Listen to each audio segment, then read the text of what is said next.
그 여자뿐 아니라 저를 지키고 아버지를 지키기 위해서입니다. 지하의 신들에 대한 공경을 지키는 일이기도 하고요.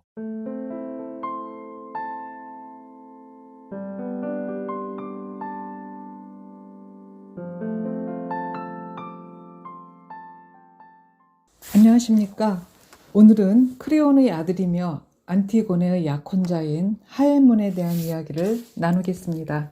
테베를 침공했던 큰 오빠에게 장례의식을 행한 안티고네에게 국법을 어긴 대가로 사형이 내려질 거라는 소문이 테베에 퍼지자 테베 시민들은 신의 법을 무시한 크레온의 처사에 우호적이지 않습니다. 이런 민심을 아버지에게 전하여 지나치게 가혹한 처벌을 멈추게 하려고 하에몬은 아버지를 찾아옵니다. 크레온은 오이디푸스 두 아들이 벌인 전쟁으로 왕위에 오르지만 피폐해진 국가를 안정시켜 왕으로서의 능력을 보여줘야 합니다.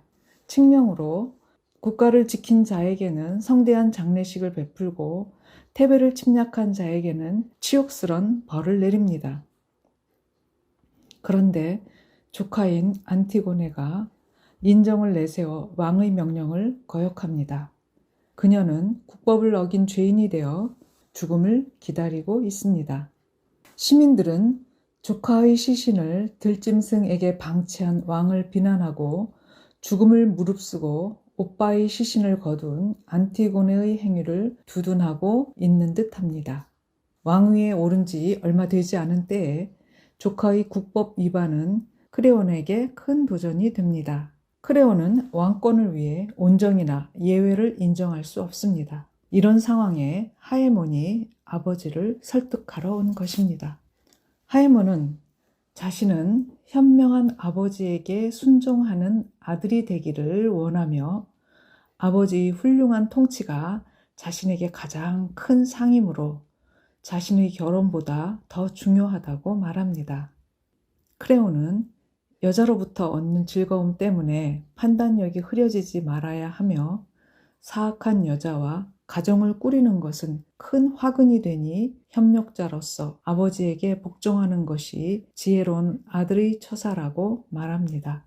하에몬은 아버지께 하는 말은 아버지가 옳지 않다는 뜻이 아니며 무례하게 들릴지 모르나 아들이기 때문에 아들의 의무로 시민들의 동정을 살핀다고 합니다.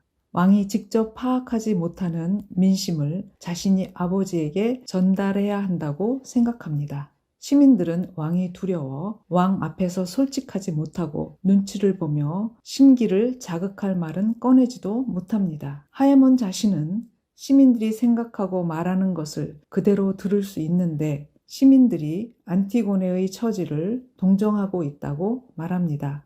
안티고네만큼 고귀한 행동으로 인해 이토록 참혹하게 박해받은 사람은 없었으며 전쟁에서 죽은 형제가 땅에 묻히지도 못하고 들짐승에게 뜯기는 것을 막는 것은 오히려 칭송받을 일이 아닌가라며 도시 구석구석에서 수군거리고 있다고 전합니다. 하에몬 자신은 아버지가 잘 되는 것보다 더 간절히 바라는 일은 없으며 아버지의 명성이 아들에게는 가장 큰 상이라고도 말합니다. 그러하니 아버지가 자신만 옳고 다른 것은 옳지 않다는 생각을 바꿔 안티고네에 대한 분노를 가라앉히고 여러 사람의 말에 귀를 기울이라고 권합니다.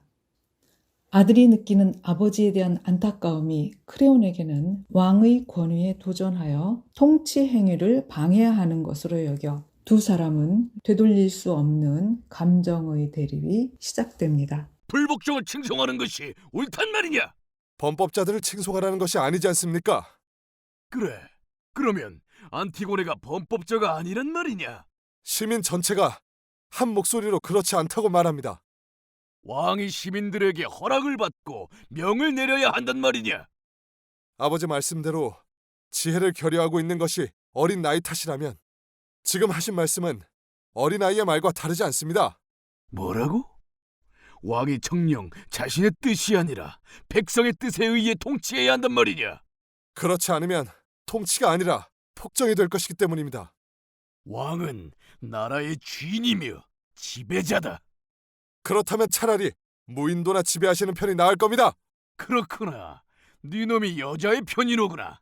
아버지께서 여자라면 그렇습니다. 저는 아버지를 위해 이렇게 싸우고 있으니까요. 천하의 몹쓸 놈! 감히 아비의 뜻에 맞서겠다고! 아버지께서 정의의 여신에 맞서시기 때문이죠. 왕의 정당한 권한으로 하는 일을 포기하라고. 왕의 권한도 신의 뜻을 거스른다면 마땅히 포기하셔야죠. 한심한 놈! 한낱 여자 따위의 편에 서다니! 그렇다고 해서 치옥의 편에 서는 것이 아니기 때문입니다. 네놈 말 한마디 한마디가 다 그 여자를 지키려고 하는 짓이지. 그 여자뿐 아니라 저를 지키고 아버지를 지키기 위해서입니다. 지하의 신들에 대한 공경을 지키는 일이기도 하고요. 그 애가 무덤에 들어가기 전에는 넌 그 애와 결혼할 수 없을 것이다. 그녀가 정령 죽어야 한다면, 그렇다면 혼자 죽지는 않을 겁니다. 뭐라고? 날 협박하는 거냐? 네 녀석이 이렇게도 오만불손하단 말이냐? 협박이 아닙니다. 어리석은 자에게 굳이 답하자면요. 바보 녀석이 나를 가르치려들어? 그 값을 톡톡히 치르게 될 거다. 제 아버지가 아니시라면 전 당신을 미친 자라 할 것입니다. 여자의 놀이개가 된 자에게서는 더 이상 한마디도 듣고 싶지 않다. 협박, 어리석은 자, 바보 녀석, 아버지가 아니라면 미친 자이다. 여자의 놀이개라며 끝모를 대립이 정점을 향합니다. 크레오는 안티고네를 처벌해야 한다는 일념에 사로잡혀 아버지를 위한 아들의 쓴소리가 귀에 전혀 들어오지 않습니다. 만약 안티고네가 하에몬의 약혼녀가 아니었다면 크레오는 어떻게 반응했을지 궁금합니다. 시민들이 속마음을 숨기지만 그들의 마음이 자신에게 우호적이지 않다는 것을 크레온도 느낍니다.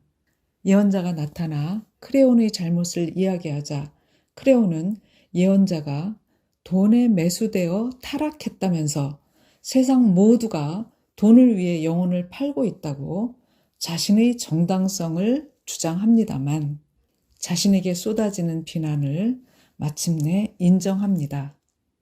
그렇지만 너무 늦은 깨달음은 모든 것을 잃고 맙니다. 감사합니다.